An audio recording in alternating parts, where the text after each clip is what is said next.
德鲁古事故发生过后，除了追究责任以外，社会大众心理也要重视。就心理专家表示讲，参与救援人员伊所受到的创伤症候群，可能会拖到5年遐长。不过，政府目前的资源是也无够的，呼吁政府就要甲社会资源、甲心理咨商界力量扣活来，共同组织心理创伤辅导团体。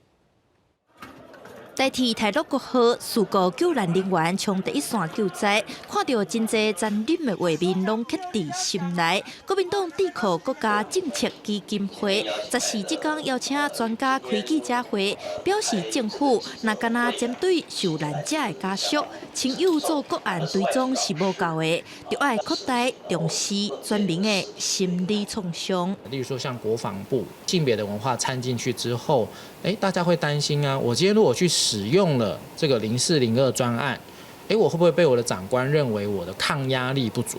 那就像那时候在讲普悠玛的那个救难人员自杀这件事，其实就是一样。罗慧君表示，这种心理创伤影响可能会拖到5年，尤其救援人员大部分是男性，受到传统认为男性爱较坚强的观念影响，压力搁较大。虽然卫福部有男性的服务专线，不过客人实在无介济，而且一通电话帮助有限。伊认为政府就要善用善款，参民间共同组织心理创伤的辅导团体，应该要在各个不同的地方要有社区的心理卫生中心、心理室，它可以成立。那这样子的话，里面如果有一些人可以随时我们去，随时可以求助，这样应该会是个比较好的方法。与会专家表示，全台目前有执照的咨商心理师大约是4000位左右，人工无够。佮以国立大学来讲，学生平常时要找心理咨商，就要等甲2个月。